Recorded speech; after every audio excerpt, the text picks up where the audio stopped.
la Lune est le seul endroit en dehors de la Terre où les humains ont mis les pieds. L'objet le plus brillant et le plus grand de notre ciel nocturne, la Lune, fait de la Terre une planète plus habitable en modérant les oscillations de notre planète sur son axe, conduisant à un climat relativement stable. Il provoque également les marées, créant un rythme qui guide les humains depuis des milliers d'années. Cependant, lorsque les astronautes d'Apollo revinrent de la Lune, ce ne fut pas sans surprise étrange et dangereuse. La poussière qui s'accrochait à leur combinaison spatiale provoquait des maux de gorge et des larmoiements. Les particules étaient tranchantes et abrasives, et les astronautes les appelaient « rhume des foins lunaires ». La Lune recèle des secrets qui pourraient avoir des conséquences catastrophiques pour l'avenir de l'humanité, alors que les experts de la NASA mettent en garde contre les inondations catastrophiques qu'elle pourrait déclencher sur Terre. Que se passe-t-il sur la Lune, qui pourrait déclencher des inondations aussi massives? Malgré son apparence sereine, la Lune est un corps céleste très actif qui présente un certain nombre de caractéristiques intéressantes. Bien qu'elle ne fasse qu'un tiers de la taille de la Terre et ait un rayon de 1740 km, elle se trouve à 384 400 km de nous, ce qui est étonnant. Pour avoir une idée de cette distance, on pourrait placer 30 planètes de la taille de la Terre entre nous et la Lune. Contrairement à la Terre, qui met environ 365 jours pour faire le tour du Soleil, la Lune complète son orbite autour de la Terre en seulement 27 jours terrestres, et en même temps, elle tourne sur son propre axe. Cependant, en raison du mouvement et de la rotation de la Terre, il nous semble que la Lune tourne autour de la Terre sur une période de 29 jours. Sous sa surface paisible, la Lune est très active, ce qui en fait un objet céleste fascinant.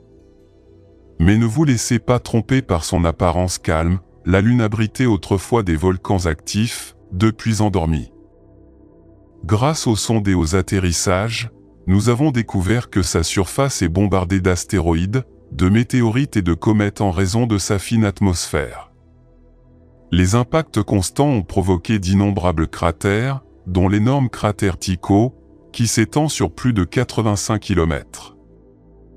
En conséquence, la surface de la Lune est maintenant fragmentée en un tas de débris de poussière gris anthracite et de restes rocheux connus sous le nom de régolithes lunaires.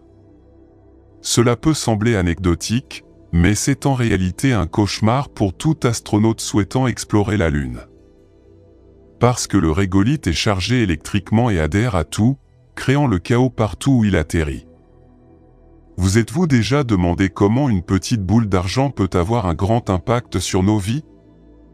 Si la Lune disparaissait, au début, nous ne remarquerions peut-être pas la différence. Mais avec le temps, nous commencerions à remarquer des changements dans notre monde. Le ciel nocturne serait plus sombre, ce qui serait formidable pour les astronomes, mais les créatures qui dépendent de la lumière de la Lune pour se reproduire, comme les coraux et les poissons, pourraient en subir les conséquences. L'absence d'éclipse serait décevante pour les amoureux du ciel, mais ce n'est qu'un changement mineur par rapport à l'impact plus important d'une Lune absente. Un effet immédiat serait sur les marées, qui sont causées par les forces gravitationnelles de la Lune et du Soleil. Cela crée 2 marées basses et 2 marées hautes lorsque la Terre tourne, mais l'orbite de la Lune et l'influence du Soleil compliquent le système. Le Soleil a environ la moitié de l'influence de la Lune sur les marées terrestres. L'alignement produit des marées, de Vivo, et un angle droit produit des marées, de Morteau. Sans la Lune, les marées seraient plus simples mais plus faibles. Même si l'élimination de la Lune aurait des conséquences immédiates, bonnes et mauvaises, ce ne serait pas la fin du monde.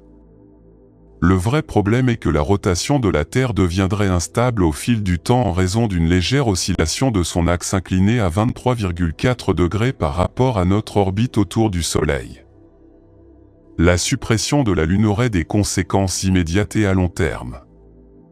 Sans la Lune, les marées seraient plus simples mais beaucoup plus faibles, et la rotation de la Terre deviendrait instable, provoquant un changement climatique extrême. La légère oscillation qui stabilise actuellement l'axe de la Terre deviendrait erratique et extrême, entraînant la disparition des saisons, d'énormes différences de lumière du jour et de température tout au long de l'année, et différentes parties du monde connaissant des périodes glaciaires tous les quelques milliers d'années. La Lune est importante pour nous car elle provoque les marées et contribue à stabiliser la rotation de la Terre. Cependant, la Lune a également un nouvel effet sur nous appelé l'oscillation lunaire. L'orbite inclinée de la Lune fait changer sa position au fil du temps, affectant la hauteur des marées. Cela pourrait aggraver les effets du changement climatique sur les communautés côtières. Mais nous n'avons pas à craindre de perdre la Lune de sitôt. Des scientifiques de la NASA et de l'Université d'Hawaï ont découvert ce nouvel effet et étudient ses implications. Même si les scientifiques connaissent depuis longtemps l'existence du « moon wobble », ses conséquences potentielles commencent seulement à devenir apparentes. La NASA est particulièrement préoccupée par la manière dont ce phénomène pourrait aggraver les préoccupations climatiques existantes. Vous devez avoir réalisé maintenant que la Lune n'est pas seulement bancale, a encore un impact profond sur les marées terrestres. La communauté scientifique avait déjà prévu que les crues de marée s'aggraveraient, même sans prendre en compte le « moon wobble ». Mais pour faire des prévisions précises sur ces marées, les scientifiques doivent examiner une grande quantité de données complexes comprenant des facteurs tels que les conditions météorologiques, les événements astronomiques et les variations régionales des marées. Le « moon wobble » est désormais un facteur supplémentaire que vous devez intégrer dans vos modèles. Les experts de la NASA ont averti que le « moon wobble » ferait monter le niveau de la mer, ce qui entraînerait une augmentation significative des inondations le long de toutes les côtes américaines dans les années à venir. La Lune est actuellement dans une phase d'amplification des marées et les zones côtières des États-Unis connaîtront des inondations accrues lors des marées hautes en raison du cycle lunaire. Cependant, les côtes du Nord, comme celle de l'Alaska, pourraient connaître un bref répit en raison de processus géologiques à long terme.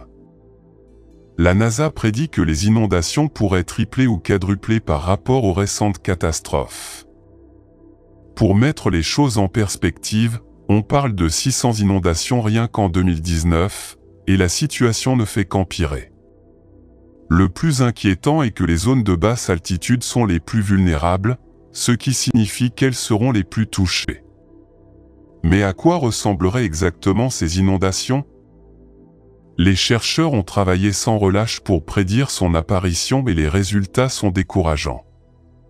Imaginez ceci, des inondations se produisant en grappes qui pourraient durer des semaines, les villes étant touchées plusieurs jours consécutifs ou tous les 2 jours. Pour réaliser ces projections, les experts ont surveillé 89 stations marégraphiques dans chaque État et territoire côtier, à l'exception de l'Alaska. Ils ont même créé une approche statistique unique pour cartographier les scénarios de niveau de la mer et les seuils d'inondation les plus courants, et cela ne semble pas bon. Phil Thompson, professeur adjoint à l'Université d'Hawaï et auteur principal de l'étude, a souligné que les inondations à marée haute sont souvent perçues comme moins importantes que les ondes de tempête.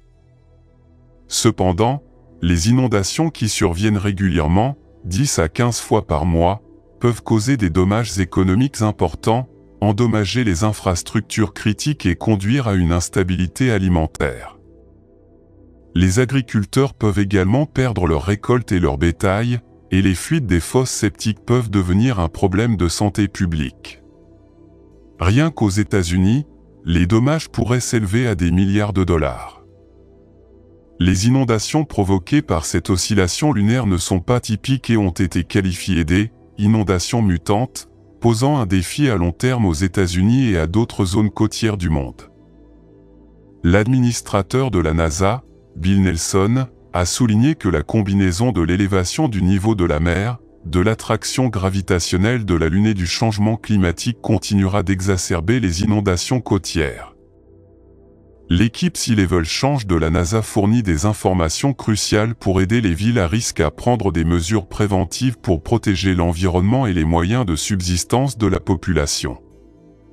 La planification doit commencer dès maintenant, car les inondations peuvent persister pendant une décennie une fois qu'elles ont commencé, et la publication de ces résultats par la NASA pourrait faire une grande différence dans la prévention de futures inondations catastrophiques. Cependant, il semble que la Chine ne soit pas satisfaite de la quantité d'énergie qu'elle reçoit du Soleil, elle en crée donc une dans son propre jardin et il fait plus de 5 fois plus chaud que le vrai Soleil. Cependant, toute cette réplication solaire s'accompagne d'une énorme facture de 1000 milliards de dollars. Avant de parler du fonctionnement du Soleil artificiel chinois, pourquoi le pays en construit-il un?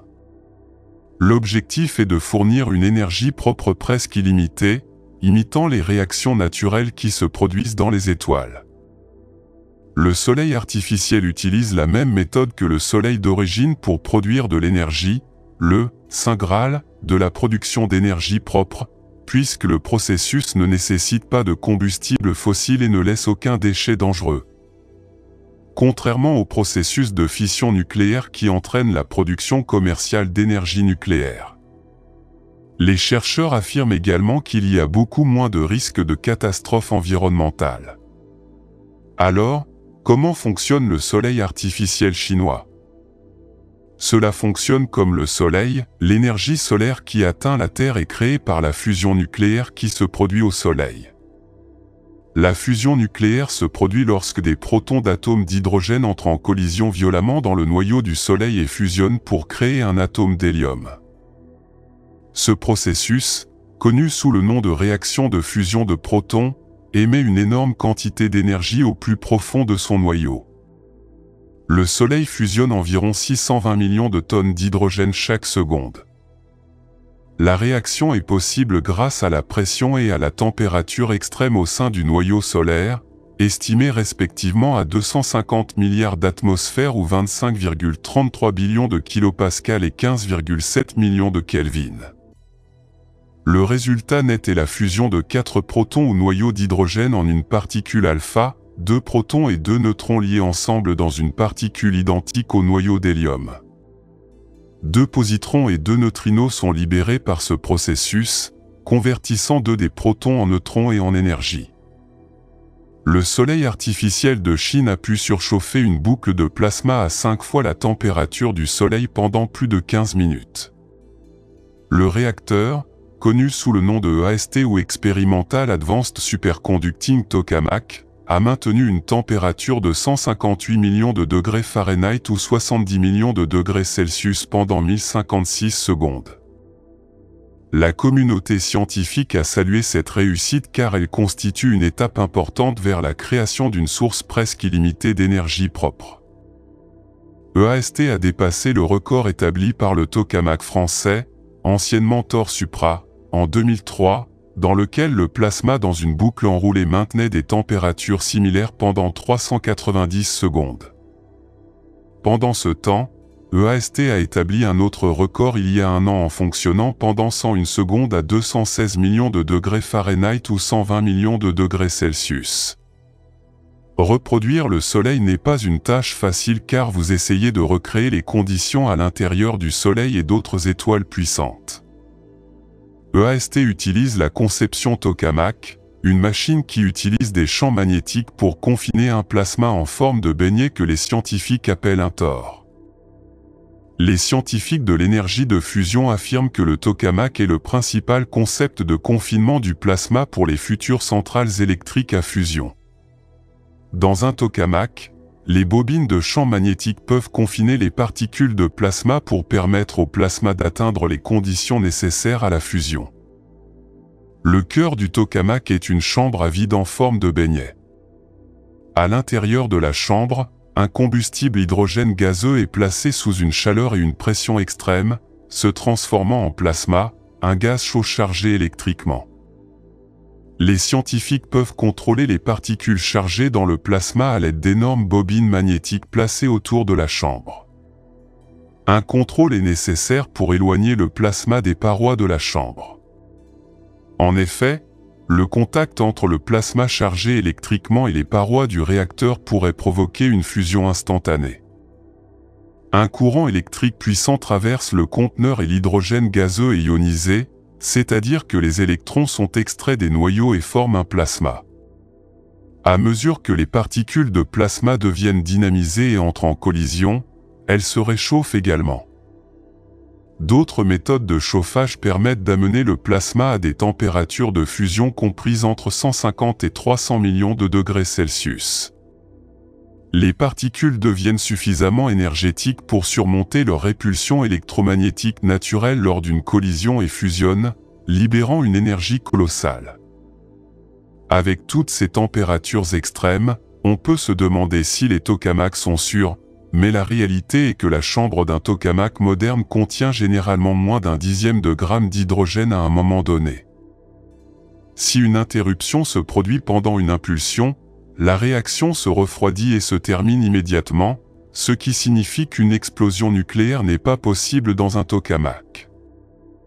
De plus, le processus de fusion est intrinsèquement sûr, mais les scientifiques intègrent un certain nombre de mesures de sécurité supplémentaires dans la conception des centrales à fusion, de sorte que même une rupture catastrophique dans un tokamak ne créerait que de très faibles niveaux de radioactivité à l'extérieur des locaux de la centrale. L'un des principaux obstacles rencontrés par les scientifiques chinois était de savoir comment manipuler un plasma suffisamment chaud pour fusionner. Le fait est que les réacteurs à fusion nécessitent des températures très élevées, souvent supérieures à celles du Soleil, car ils doivent pratiquement fonctionner à des pressions bien inférieures à celles où la fusion se produit à l'intérieur du Soleil. C'est une chose de cuire le plasma à des températures supérieures à celles du Soleil, mais c'en est une autre de l'enfermer pour qu'il ne brûle pas les parois réactives avec des lasers ou des champs magnétiques, ce qui ruinerait le processus de fusion. La Chine a dépensé la somme colossale de 700 milliards de dollars pour EAST et est en passe d'en dépenser environ la moitié d'ici la fin de l'expérience en juin. Pendant ce temps, EAST est le précurseur d'un projet de fusion encore plus vaste connu sous le nom d'État, le réacteur expérimental international en construction à Marseille, en France. Le programme implique 35 pays, dont des pays de l'UE, le Royaume-Uni, la Chine, l'Inde et les États-Unis. Grâce aux enseignements tirés du développement de EAST, ETA contient l'aimant le plus puissant au monde, le rendant capable de produire un champ magnétique 280 000 fois plus fort que celui de la Terre. Un courant électrique puissant traverse le conteneur et l'hydrogène gazeux et ionisé, c'est-à-dire que les électrons sont séparés des noyaux et forment un plasma. À mesure que les particules de plasma deviennent dynamisées et entrent en collision, elles se réchauffent également. Des méthodes de chauffage supplémentaires aident à amener le plasma à des températures de fusion comprises entre 150 et 300 millions de degrés Celsius. Les particules deviennent suffisamment énergétiques pour surmonter leur répulsion électromagnétique naturelle lors d'une collision et fusionnent, libérant une énergie colossale. Malgré ces températures extrêmes, il est important de noter que la chambre d'un tokamak moderne contient généralement moins d'un dixième de gramme d'hydrogène à un moment donné, et si une interruption se produit pendant une impulsion, la réaction est immédiatement refroidie. Finition. Cela signifie qu'une explosion nucléaire dans un tokamak n'est pas possible et que le processus de fusion est intrinsèquement sûr. En outre, les scientifiques intègrent un certain nombre de mesures de sécurité supplémentaires dans la conception des centrales à fusion, de sorte que même une brèche catastrophique dans un tokamak ne créera que de très faibles niveaux de radioactivité à l'extérieur de la structure. L'un des principaux obstacles rencontrés par les scientifiques chinois était de savoir comment manipuler un plasma suffisamment chaud pour fusionner. Les réacteurs à fusion nécessitent des températures très élevées, souvent supérieures à celles du Soleil, car ils doivent pratiquement fonctionner à des pressions bien inférieures à celles où la fusion a lieu à l'intérieur du Soleil. La production et le contrôle d'un tel plasma auto-chauffé sont l'objectif de la recherche sur la fusion magnétique depuis plus de 50 ans. Le réacteur à fusion sera mis en service en 2025 et fournira aux scientifiques encore plus d'informations sur la faisabilité de l'exploitation de l'énergie stellaire sur Terre. En théorie, le deutérium, qui contient des atomes d'hydrogène lourds, peut être obtenu à partir des océans de la Terre. On estime qu'un litre d'eau de mer contient suffisamment de matière de fusion pour produire une énergie équivalente à 300 litres d'essence, ce qui signifie que nous pouvons obtenir un approvisionnement illimité en énergie. Les concepteurs de l'État affirment que l'insertion de 50 MW d'énergie dans le système pour démarrer le réacteur produira 500 MW. Le volume interne du tokamak ETA est un record, avec un volume de plasma de 830 m3, qui permettra pour la première fois de produire un plasma de combustion dans lequel la majorité de l'échauffement nécessaire au maintien de la réaction de fusion est produite par des particules alpha, générées pendant le processus de fusion lui-même. Le deutérium, qui contient des atomes d'hydrogène lourds, peut théoriquement être obtenu à partir des océans de la Terre. On estime qu'un litre d'eau de mer contient suffisamment de matière de fusion pour produire une énergie équivalente à 300 litres d'essence, de sorte que nous pouvons obtenir un approvisionnement illimité en énergie du soleil artificiel de Chine. La Chine ne s'arrête pas là puisqu'elle poursuit d'autres programmes de développement de l'énergie de fusion nucléaire et achèvera de développer un autre tokamak au début des années 2030. Que pensez-vous du soleil artificiel chinois dans la section commentaires ci-dessous ?